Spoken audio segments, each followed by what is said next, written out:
Okay, it's 6 p.m., so we'll call the meeting to order. Ms. Sislo, would you please check the roll? Ex officio Marthouse, Director Tozan, Present. Director Ramirez, Director Nutting, Here. Director James, Here. Director Ertel, Here. Director Becker. Here. Secretary Sislo here. Treasurer Rayner. Here. Vice President Gillen. Here. President Knobloch. Here. Mr. President, we have a quorum. Okay, please stand for the Pledge of Allegiance.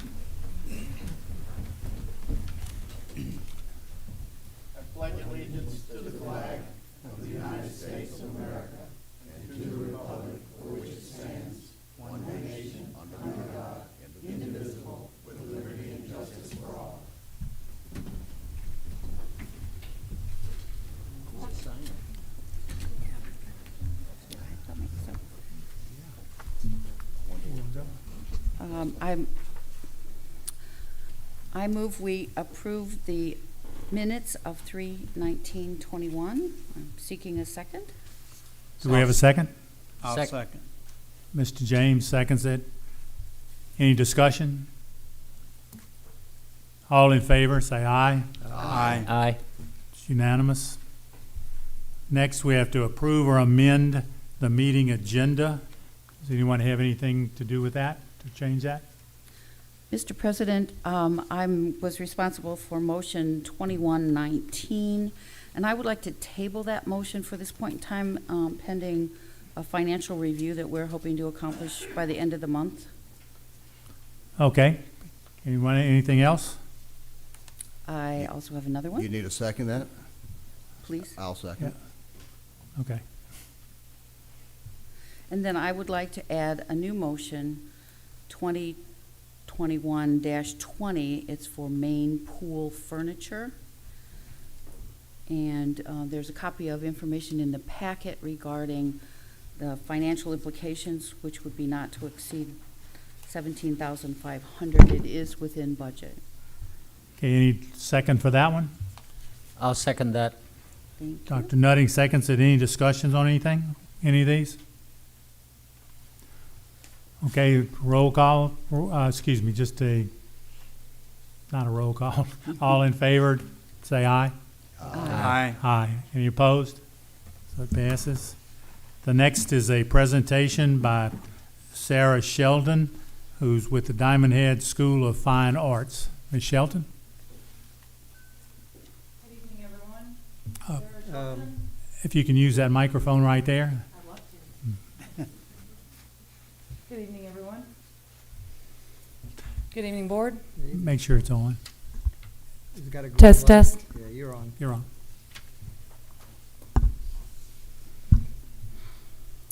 Good evening. How are y'all? Very good. Thank you.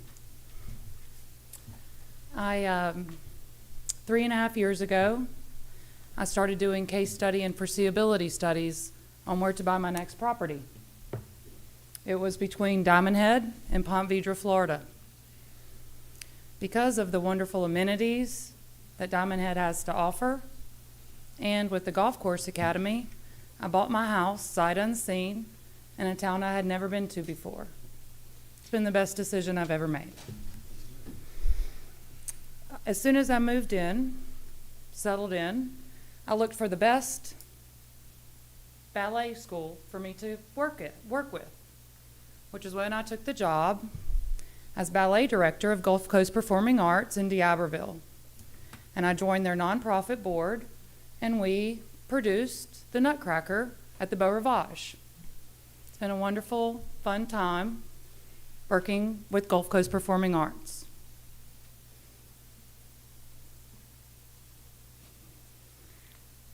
"2020, COVID happened. It gave me a moment in time. We closed the doors at Gulf Coast Performing Arts, like the responsible teachers we were, and it gave me last summer off to spend all the time in Diamondhead with my son playing at your golf academy and looking at myself and putting 10 toes down here in Diamondhead. And what did I want to do next? Founder, Executive Programs Director, Diamondhead School of Fine Arts.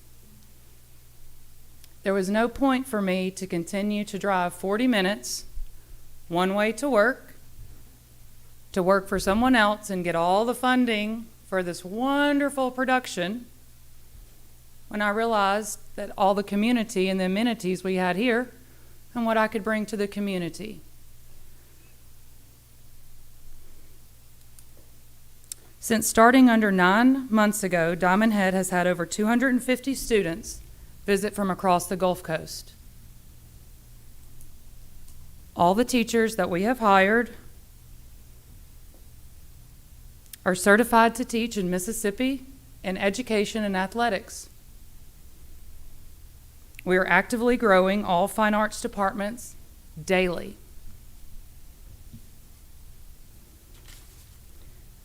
Dance, music, art, theater, creative writing, math, science, and foreign language. The classes that we have active now: ballet and yoga instructor. I'd like to introduce our dance aerobics teacher, Debbie.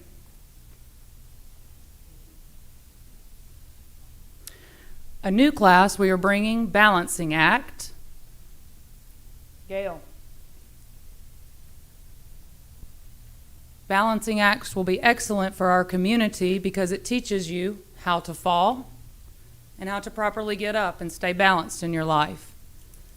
Our school will have has programs already for every single age group, and we're actively developing those as we speak right here. We also have a wonderful Zumba instructor. Her name is Monica, and there is no one better on the Mississippi Gulf Coast. Monica, Zumba, no one better.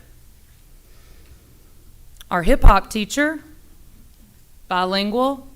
Her first language is Chinese. Her second language is English.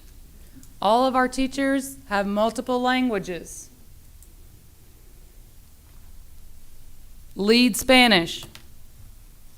Nikki has already executed an 8-week program and created her own curriculum. Diamondhead, I directed it. She created the curriculum, 8-week program for students age 4 to ageless. We all can learn a little Spanish from Nikki. She's a great teacher. Our ASL, Jill, stand. Jill is an amazing ASL. She also has special needs background, and she's also the ASL instructor at Gulf Coast Community College. You might want to mention what ASL is. American Sign Language. Thank you.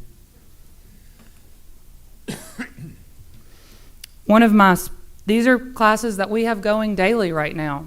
One of my favorites and specials is my special needs. These are my gifts. I've been so fortunate with the training and education that I've gotten in my life experiences to be able to work with these gifts. Tonight, we have in the building Mary and Emma. Mary is the lead at St. Thomas Episcopal Church of Diamondhead. Her and her daughter Emma came to me about 6 months ago, and I work with them weekly, and they're one of my many cases in special needs. Mary is such a bright light in this community, and I know that her daughter Emma will go even further than her mother and be a bright, shining light for everyone, just like her mother is as the lead at this church. I know that. I saw it. I see it all the time. Mary has given me her blessing and to continue education with her daughter in any way that the school can come forward for them with all of our instructors that we have that are certified Mississippi teachers to continue this education. With the global board now in place, a great marketing team, the best teachers,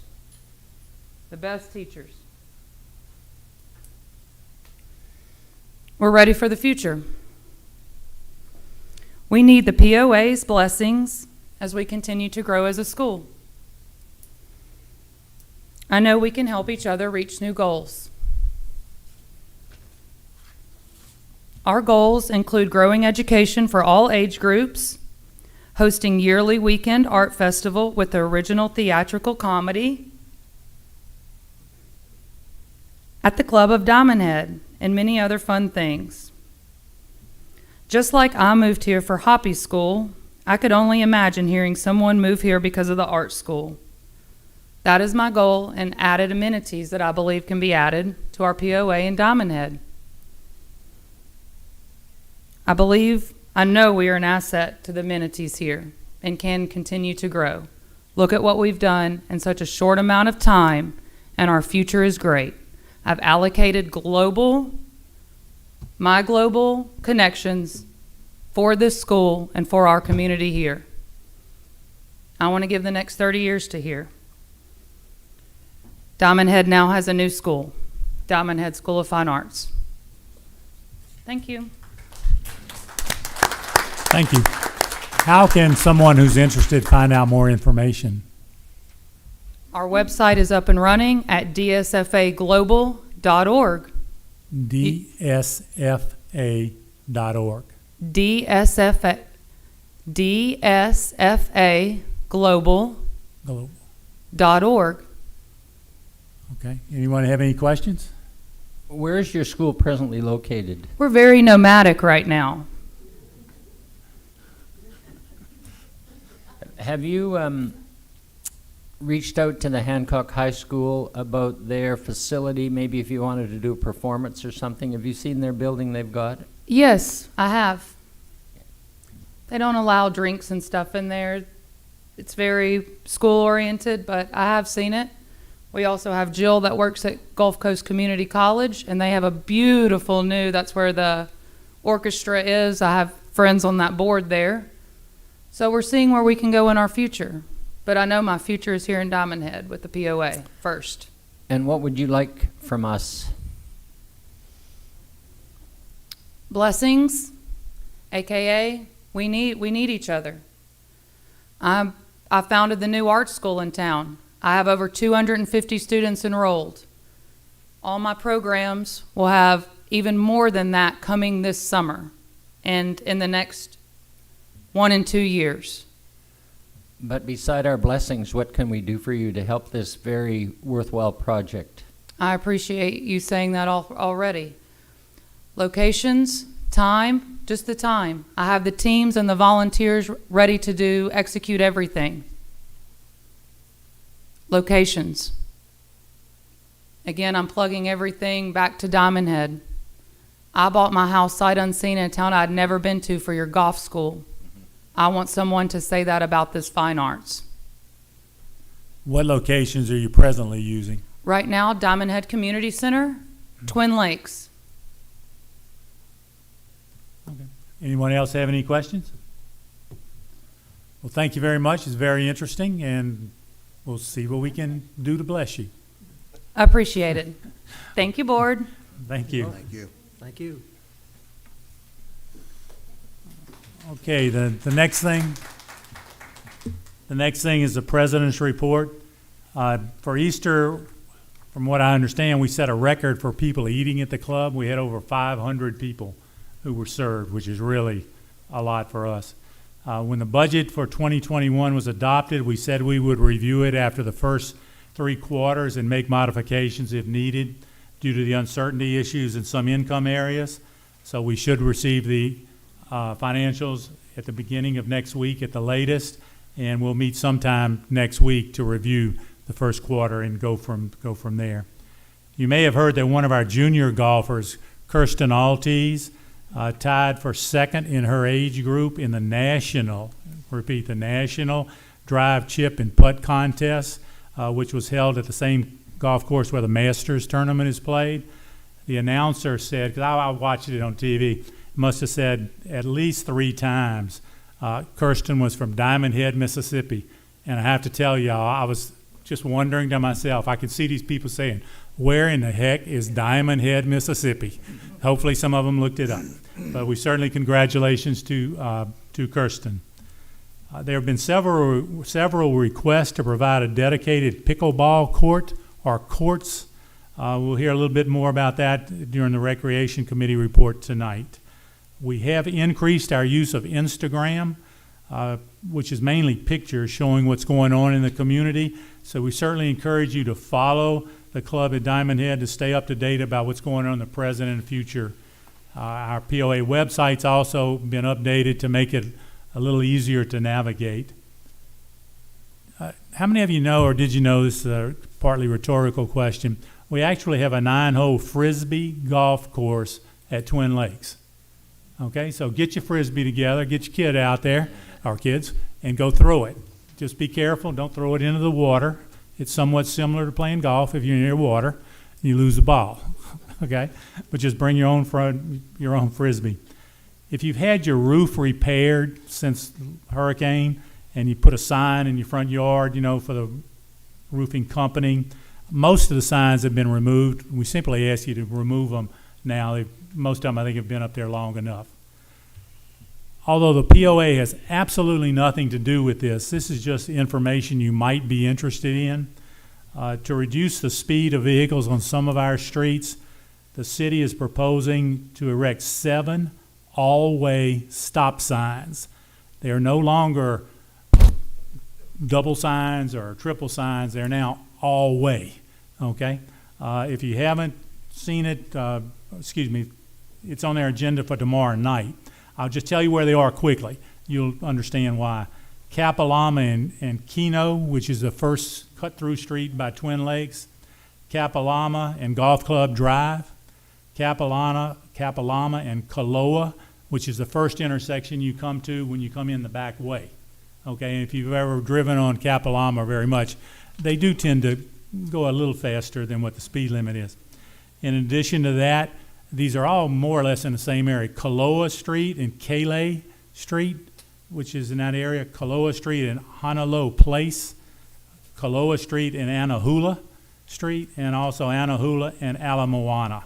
It's just for your own information. You may not have a clue where any of it is. I do have a map if you're interested, which I can show you afterwards. But they will deal with that tomorrow night. Thank you. Okay, next we have the committee reports. We'll start down, Mr. Becker. Thank you. The Golf Committee met on April 15th at the Country Club. All of the members were present. Some of the things we discussed were, we did an academy update. We talked about the lessons given in the first quarter. We have fitting carts available in the academy. I know some of you may go other places to buy golf clubs, but the academy has fitting carts for Callaway, Ping, TaylorMade, and Mizuno, and possibly others, but those are the ones that I remembered. Hoppy Smith can fit you for golf clubs in any one of those sets of clubs. We have authorized instructors in there, and we want them to post in the golf shop the contact information for those because it wasn't completely up to date. I'm sure we've done that. We talked about the lesson options for members and guests. We went over the merchandise sales in the golf shop for the first quarter. We talked about the Slavic prep. If you know, the Slavic tournament comes here one weekend almost every year. I don't think we had it last year. Chris Altice is currently developing options for our members to play at other courses at a reduced fee for the weekend that the Slavic's here, so we aren't shut out. We agreed to set up a women's member guest in the early fall, so the women would have a member guest as well as the men have one every year. We talked about the fitting schedules for the different club makers that come and the possibility of getting several of them to come at the same date. We also talked about purchasing a skid steer for the golf course and taking care of tees left on tee boxes. The golf course superintendent agreed to put the little wire racks back on all the par threes so the tees could be thrown in there instead of being there. And we talked about the fact that our 13th Cardinal Pond is starting to look brown. The water is because of the runoff. which we assume is from Elliott Homes, which is right behind us. And our general manager is going to meet with them to see what we can do to correct that situation before it adds more silt to our pond and causes other problems. Thank you. Hey, Ms. Rayner, do you have anything? Mr. Gillen? The admin committee did not meet this month, but the airport and marina did. One of our members, Mike Bennett, is on the harbor and committee, along with Chance Watson, who is the general manager of the Stennis Airport. Chance has agreed to do a inspection of our airport along the lines of what to expect if the FAA came in, so that we could be ready for anything and to find if we have any problems. Adam Humphrey, who is the manager of facilities, has informed me that the walkways around Pier 4 that have been damaged since the hurricane, the contractor is supposed to start on those this week. He also informed me that the repairs to the Lazy Gator are supposed to start the end of this week. We hope. Along the lines of new business, our general manager, Greg Abadie, has sent a letter to the individual who owns the sailboat that was damaged during the hurricane, with instructions that it is to immediately be removed from there. He has responded that he is working on a contractor to do as such, and we hope that he comes through with his word. Otherwise, there are legal ramifications that we can take, and we are prepared to do so. Greg also reported to me that, and to the committee, that he has met with, I can't remember, it's Mr. Sinichi, who is the engineer who is writing the bid specifications to replace docks 1 and 2 with floating docks, and those should be ready very shortly.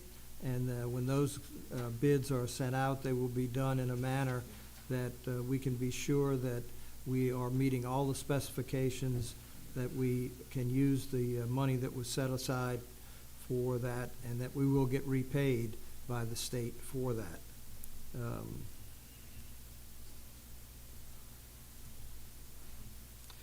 Gary Becker was requested by Mike Riso to take a couple of gentlemen who are interested in doing dredging for the city on the canals on the south side. And they did a survey of all of the canals and registered what the depths of those canals are at this time. Mr. Watson, Chance Watson, as I said, from Stennis, informed us that Stennis Airport is going to get new runway lights. And he is willing to go to the Harbor Committee and ask that they be donated to us to replace our runway lights, which were probably installed when the airport was built 50 years ago. We, of course, made a motion to do such, and it was passed unanimously. So hopefully the Harbor Commission will grant that, and we will be able to get new lights for our runway. That's it. Okay, I'm involved with the Futures Committee. We've not met in the last month or two. The reason for that is we finished the work that we were trying to do. We've set up or have available, if something should happen in the future, dealing with a significant loss in income, we have kind of a procedure that we think you could implement to do this, this, and this. So there's nothing else for us to do at this point. Ms. Sislo? The Recreation Committee's been working towards making sure tennis is covered well, and it is advancing with programs taking place. We're also, as you can see, proposing to finish the lighting for the tennis courts. And in the same vein, we're also, and will be looked at in the next couple months. That's all. Thank Hey, you. Dr. Nutting, do you have anything? No, I'm not chair of any committees, but thanks. Ms. Hertel? Yes, the House Committee met on Wednesday, April 14th. One of the things for the clubhouse, the kitchen is going with restaurant technologies for the use of the oil tanks for cooking. There has been a significant increase in the amount of oil that we now use. More people, more cooking, more oil. These tanks, it'll be a two tank system, fresh oil and used oil, and it gets piped into the machines that use the oil. There will be a cost savings of $4,000, and it's also much safer for the employees. They're not handling the hot used oil any longer. It's all piped in through these tanks, and it's more environmentally friendly. The new heating table that has been fabricated, and I believe the electronics have all been done for it, and it's still about 5 or 6 weeks out before it's in-house and being used, because it was a custom job to be built. They're also in the kitchen going through all the equipment that's in there and grading it to see how much longer the lifespan of some of the equipment in the kitchen is, because it's been in there quite a while. We have a request tonight for furniture. The Latitude 30 was enlarged. We need more furniture. Most of the furniture that's in there right now is at the end of its lifespan. But to replace it all at one time would be way too expensive. But we need to put more people in there to sit, to eat.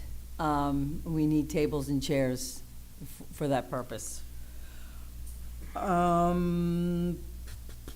We're also looking into commercial acoustic panels to help with some of the sound noise that's in there. We're gonna buy the panels and then install them ourselves to save money and not have an outside firm install them. Adam Humphreys, the facilities manager, is well aware, and he's sure that he can install them. That's all I have. Okay, thank you, Mr. Tozan. Do you have anything? I have nothing. Mr. James? I have nothing. Okay, moving on, Mr. Abney, the general manager's report. Thank you. In front of you, I've provided an information packet which includes the financial reports for the month of March, as well as information specific to year-to-date, January through March. It's worth noting that the year-to-date net income shows $229,000 exceeds budget by $83,000. So that's a positive note. We'll have backup detail for each department available to you in time for our review when we review the first quarter. Next week, I believe, is what we'll target, and hopefully everyone will have time in their schedule to meet on Thursday. In addition to the financial data, I provided a capital expenditure summary, a accounts receivable report, a collections report, which for the month of March generated about $30,000 in collection efforts, and also some statistical data as it relates to the marina. As Mr. Gillen reported, we have work that will begin fairly soon at the marina, and the statistical data that I think will be of value to you, the board, is what are the occupancy levels on Pier 3 and 4, the existing piers, and what were the occupancy levels prior to the hurricane on Piers 1 and 2. So the result of that analysis will encourage us to do Pier 1 and 2, or perhaps some modification in that regard. If any of you have questions, I think we're targeting Thursday next week. I sent an email to each of you. Check your schedules, and if Thursday works, Darian McInnes, myself, will be happy to review the first quarter financials with you. Anyone have any questions? Okay, thank you very much. Next, we have the POA members' comments on agenda items. Do we have anyone, Mr. James? No, we do not. Next, we do not have any unfinished business. We don't have any consent agenda, so now we move to the regular agenda. Number 2021-15 is a motion to approve the placing of a duck food dispenser on the deck next to the duck pond on Gex Drive. Would anyone like to make that motion? Ms. Sislo makes the motion. We need a second. Second. Second, Ms. Ertel. Okay, I can explain it because they actually came to me with this. This is a local business owner who has a lot of young children, okay, and lives here in Diamondhead, contacted me about this. He'd like to make this into a family project for his family and the kids. He would buy a 25-cent dispenser, kind of like the gumball dispensers that you see, except it would give out duck food, real duck food, not pieces of bread, which are bad for them. The POA would install the device probably on the deck or near the deck that's out there right now. There's no advertisement on the machine. He said maybe he put a phone number on there to call if the machine is empty, but he said they would check it. The family would buy the duck food and fill the dispenser. Then the family would take the proceeds from the machine and use that to buy additional duck food. And the family said no matter what happens, they would keep the machine full. Okay, so his goal is to get his family involved with this as kind of a local service project and do things with his kids along those lines. Anyone else have any questions or comments? Yes, I do. Okay, Mr. Gillen? I don't think we should be promoting feeding the ducks. Ducks are wildlife. Wildlife should be allowed to feed themselves. The problem that we said we have is poor nutrition. We put up a little dispenser, and some people will give the ducks some food. The problem you have with that is they all begin to congregate in one area. And if you have ever had a goose chase a small child, you know how terrified that child is. Because the geese then become very territorial about where they're getting food, and they're going to be coming after you and me, and a small child is not what we want to promote. It's also a disease problem. You've got all of these animals coming into this one area, and you've got one dispenser, and you're feeding them from that particular spot, and all the food may not get used. We know that the food that they're going to buy, they're going to run out of food. Some people are going to say, I'm not spending 25 cents, and they're going to come with Doritos and Cheetos and bread and other things that are absolutely horrible nutrition for not only ducks, but for us. So the ducks shouldn't be eating that stuff either. The other problem you have is that you can get a rat population that'll start eating on some of this stuff. Some of these duck food that may not be consumed, even though it's supposed to be more nutritious, it will start to mildew, and anything that's left around there, the raccoons are coming, then we're going to have other problems like that. You also have problems with overcrowding. You're going to overcrowd that area, and then you're going to have the ducks and the geese in the pond. They're going to, for better words, their feces are going to be in that area, and that can create a disease problem in the water when the ducks are in there. You also have a problem with delayed migration because they tend to hang around because they're getting free food, and they don't migrate on time. You also are going to have some increased hybridization. We've already seen some of the Muskogee ducks have bred with other ducks, and you got some weird-looking ducks out there. That's all I've got. Anyone else have any comments? I'm just curious if we'd have any liability of people going on that pier, little kids feeding ducks, falling in the water, heaven forbid something bad could happen. I'm not sure if we do, but I just was wondering. Probably no more than what we'll ever have, that they can sue us for anything they want. Any other comments? Okay, well, we'll vote now. If you're for doing this, raise your hand. Okay, we have 2 for, and if you're against, the remainder. Okay? So 2 for, 7 against.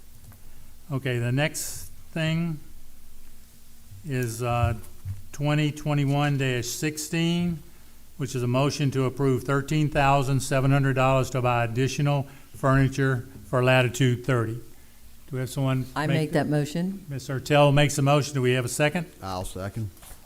Mr. Tozan seconds. Ms. Hertel, any questions? No further discussion. Mr. Tozan? I'll answer any questions. Does anyone have a question up here? Anyone up here? I will make a comment. Okay.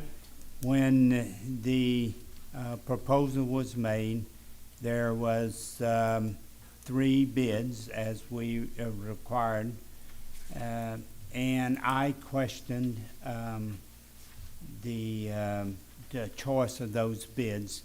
But after further investigation, and it was quite in-depth, they had chose the middle bid, and the reasoning was because of quality and durability, and I'm in agreement with that.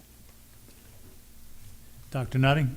Just by way of comment, Ms. Hertel gave a good summary of the wonderful increased usage of that area and the shortage of furniture and the age of the furniture. And I'm fully in support of updating and getting additional furniture. It's a blessing that we don't have enough chairs, so getting more would be a very good thing. So as Mr. James mentioned, we're going to use the lowest and best bid, not the lowest bid. Any other comments? Okay, all in favor, raise your hand, please. Okay, we have got 9, we got 10, oh, we have 9, we have 7 for, and Ms. Rayner's against. Is that correct?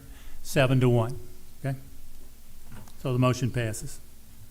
The next motion is 2021-17, a motion to approve not to exceed $9,500 to complete the remainder of the tennis club at Diamondhead court lighting project, and to modify, which would be modifying 4 court lighting fixtures. Anyone like to make that motion? I'll make that motion. Ms. Sislo makes that motion. Need a second? I'll second. Mr. Tozan seconds. Any discussion? Ms. Sislo, you're first.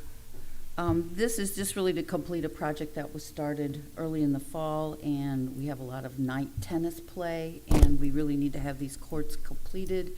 We've been through many a process, and this is the remainder that needs to be done. Any other comments or questions? Yeah. Mr. Gillen? From what I understand, this is to replace lights that were inadequate, that had been replaced once before when we were trying to get a better job of lighting the courts. Is that correct? That is correct. Okay, thank you. Any other comments or questions? Just as a little addendum, in the summer months when it gets warm, the tennis players do a lot more night playing than they do day playing, and so adequate lighting is important. Any other questions or comments? Okay, everyone in favor, please raise your hand. Okay, we have 9, 7, what do we have, 8? 8. And Ms. Rayner, you're against? And Ms. Rayner votes no. So again, this one passes. 2021-19 was the one that was tabled, and then we added, You skipped did I miss 18? 18. Oh, I'm sorry. 21-18 is a motion to convert one of the tennis courts to 2 pickleball courts at a cost not to exceed $2,000. Someone like to make that motion? I'll make that motion. Ms. Sislo makes the motion. We need a second. I'll second that. Mr. Tozan seconds. Ms. Sislo? We've had a lot of expressed interest in pickleball. We've been exploring various ways to bring it to Diamondhead. There are many groups in the area. In Biloxi, for example, does have a formal league, and people of Diamondhead are interested. This is a way for us to take existing courts, make some changes basically just by striping and nets to test the waters, find out how truly popular it is. Is it just 2 or 3 people talking, or is there more interest? So at a low-cost, easy way, we can convert back if we have to tennis, and we can share with tennis if we need to. So it's a flexible way to test the waters and bring a new sport to Diamond Head. Anyone else have any questions or comments? Mr. Gillen? Would it cost $2,000 to put that court back into the use as a tennis court? No, it would not. It's something can be handled by the staff at Tennis World, and it's not an issue putting it back. It's a 2-hour process to return it to tennis usage. Okay, thank you. And Dr. Nutting? My experience with pickleball is it's becoming very popular. A lot of tennis players, when they get older, their knees and joints, and not young people like all of you, but older people, pickleball is becoming very popular around the country. And I think if Ms. Sislo and her committee get this put in, she'll find a very popular usage of this different form of a racket sport. I also want to point out that we probably can make this happen within at least a month, which should give people a chance to get started and see how it goes. So it shouldn't take us too long to get that going. I know there's some concern about, talk, are you ever going to get it done? Any other questions or comments? Okay, so we'll vote now on the motion to convert one of the tennis courts to 2 pickleball courts at a cost not to exceed $2,000. All in favor, raise your right hand. Okay, it's 8 vote for, 1 against, so the motion passes. We tabled 2021-19. That was to repair and resurface tennis, this other stuff. And we added 2021-20, which is to purchase chairs and tables for the swimming pools area. Someone like to make that motion? I'll move. I'll second that. Ms. Sislo makes a motion, and is that Mr. Tozan again? No, nothing. Oh, Dr. Nutting seconds. Can you please explain that one a little better, because this one is not actually on their agenda that they have? There is information in the financial packet that Mr. Abity gave us, if you want to kind of follow along with what I'm talking about. But we're looking at a way to kind of make the whole central area have a similar look, so we need some new furniture. We will take the existing furniture that's in decent condition and move it elsewhere. Much of the furniture still needs to be replaced as well. So we're looking at Chase Lounge, Adirondack chairs, side tables, some dining tables and chairs because people do come and picnic, and some umbrellas and stands. The quantity here is listed on our sheet. It's anywhere from 2 dozen to 10. The total with tax and delivery has been estimated. We would go out for bids once this amount is approved to assure that we have 3 solid bids, but that is the estimate that we've put forth to control the costs. What is the estimate, please? $17,500. Okay, any other questions or comments? Yes. Is that Mr. Becker? I'm for purchasing these items, but I would like for us to consider tabling it until we do the financial analysis next week and see where we stand. I could agree to that. However, if you look at the capital expenditure list, pool furniture and related expenses were budgeted as a capital expense of $30,000, set to be enacted in March as a priority 1. So I'm thinking that it's underneath what the amount is, and we're really anxious about trying to get this done by May 1st when the pool's open. I'm willing to be flexible, but that's part of my concern for getting it done tonight. Any other questions or comments? Okay, so the vote is to purchase pool and table chairs for the swimming pools at an estimated cost up to $17,500. Everyone in favor of that, please raise your right hand. Okay, we have 2 no's votes. Okay, I just didn't see Mr. Becker's hand. So the motion actually passes. Okay, do we have any POA members' comments on non-agenda items? No, we do not. Okay, well, our next meeting is actually on Monday, May the 17th. Ms. Hertel, would you like to do your normal thing? I make a motion to adjourn the meeting. I will second. And Mr.